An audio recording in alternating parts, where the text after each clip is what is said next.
আমার চ্যানেলে তোমাদের সকলকে স্বাগত। আজ আমরা ক্লাস 9-এর রায়ান মার্টিন প্রশ্নবিচিত্রা থেকে ভূগোলের তৃতীয় পর্যায়ক্রমিক মূল্যায়নের নবম স্কুল সলভ করব। আমরা এই পর্বে কেবলমাত্র মান 1 এবং মানচিত্রটা কিন্তু সলভ করব।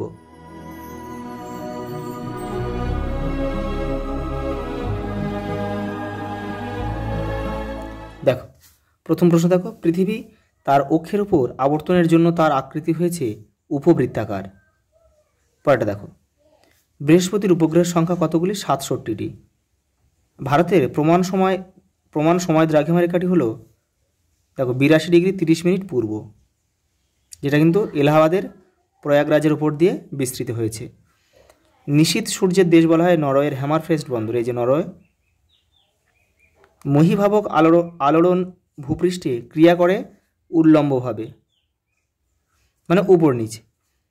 দেখো, আন্তর্জাতিক তারিখ রেখা অ্যালুসিয়ান দ্বীপপুঞ্জের কাছে বাঁকানো হয়েছে।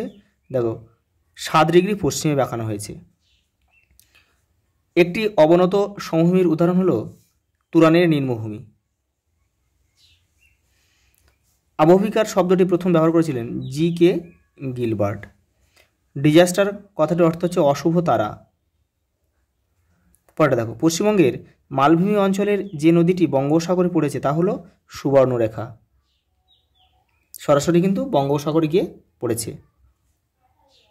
এই দেখো, এই সুবর্ণরেখা এসেছে, দেখো এসে মালভূমি, দেখো আমাদের এই যে পশ্চিমবঙ্গে প্রবেশ করেছে করে আবার এখান থেকে উড়িষ্যার মধ্যে দিয়ে দেখো ডাইরেক্ট বঙ্গোপসাগরে পড়েছে।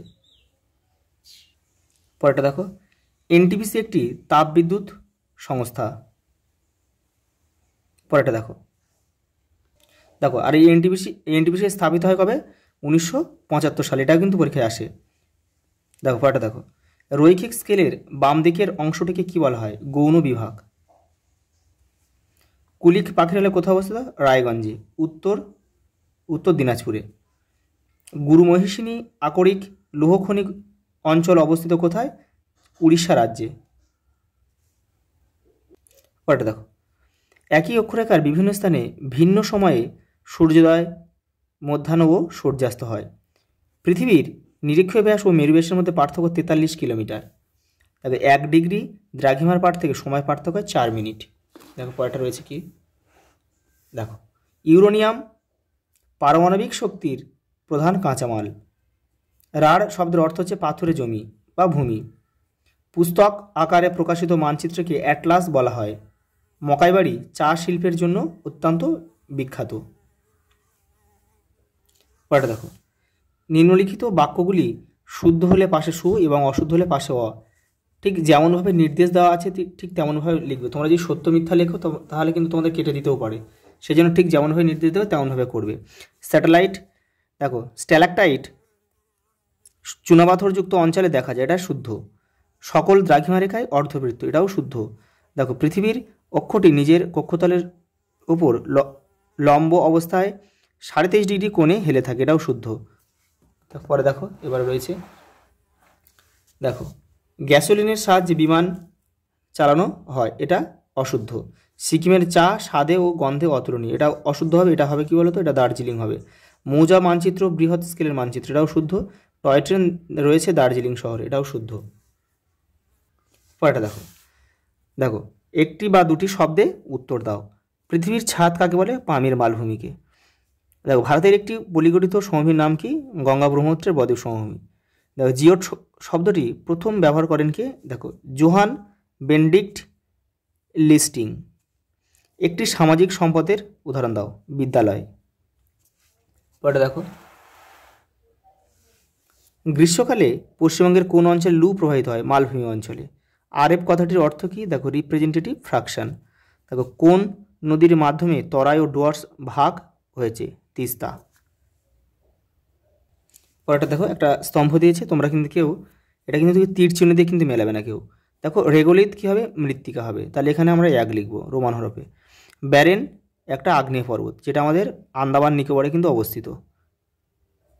আচ্ছা, খরা কোথায়? রাজস্থানে কিন্তু দেখা যায়, তাহলে এখানে আমরা 3 লিখব।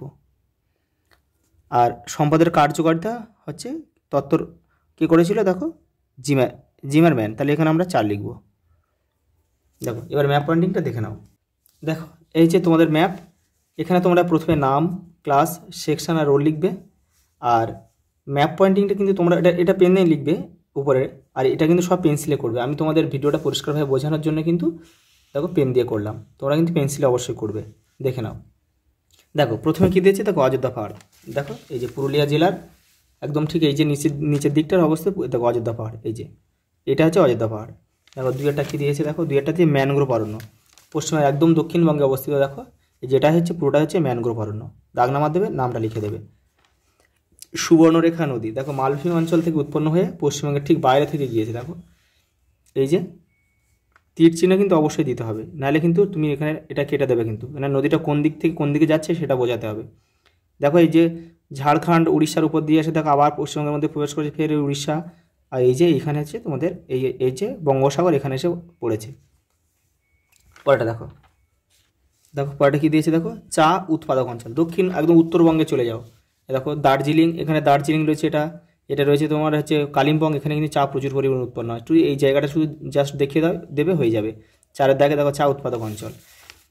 দেখো ফারাক্কা, ফারাক্কা কোথায় অবস্থিত, দেখো এই মুর্শিদাবাদের ঠিক এই জায়গাটা অবস্থিত। এখান থেকে হচ্ছে গঙ্গা দ্বিধা বিভক্ত হয়ে গিয়েছে, এটা হচ্ছে বাংলাদেশে প্রবেশ করেছে পদ্মা নামে, আর এখানে ভাগীরথী হুগলি নামে প্রবেশ করেছে, আর এই জায়গাটা হচ্ছে তোমার ফারাক্কা অবস্থিত।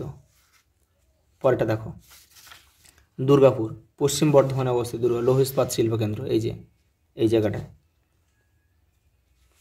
পরেরটা দেখো হলদিয়া, এই যে হলদিয়া দেখো। পরেরটা একটি তথ্য প্রযুক্তি শিল্পকেন্দ্র, সল্টলেক লিখবে। এই যে কলকাতার ঠিক কলকাতা যেখানে, ওখানে করলেই হয়ে যাবে। এই যে দেখো সল্টলেক। সান্দাকফু, পশ্চিমবঙ্গের সর্বোচ্চ শৃঙ্গ, দেখো সান্দাকফু আর দার্জিলিং রয়েছে। দেখো এই যে এই জায়গাটায় দাগ নামার কিন্তু অবশ্যই দেবে। তারপর কি রাঢ় সমভূমি অঞ্চল, দেখো এটা হচ্ছে এই পশ্চিমবঙ্গের রাঢ় সমভূমি অঞ্চল। এই যে বীরভূম, এখানে বীরভূম রয়েছে, পশ্চিম বর্ধমানে কিছু রয়েছে, বাঁকুড়া জেলাটা রয়েছে, এদিকে পশ্চিম মেদিনীপুর জেলা রয়েছে, এগুলো কিন্তু সবগুলো নিয়েই কিন্তু রাঢ় অঞ্চল। মানে যে আমাদের ভাগীরথী হুগলি নদী রয়েছে, তার ঠিক পশ্চিম দিকের নবীন পলিমাটি বাদ দিয়ে যেটা প্রাচীন পলি রয়েছে, সেইটা হচ্ছে রাঢ় সমভূমি। এই যে এই পার্টটা দেখো, এটা এই বর্ডার করে দিয়েছি, এটা হচ্ছে রাঢ় সমভূমি অঞ্চল। আজ এই পর্যন্ত, দেখা হবে পরের ভিডিওতে।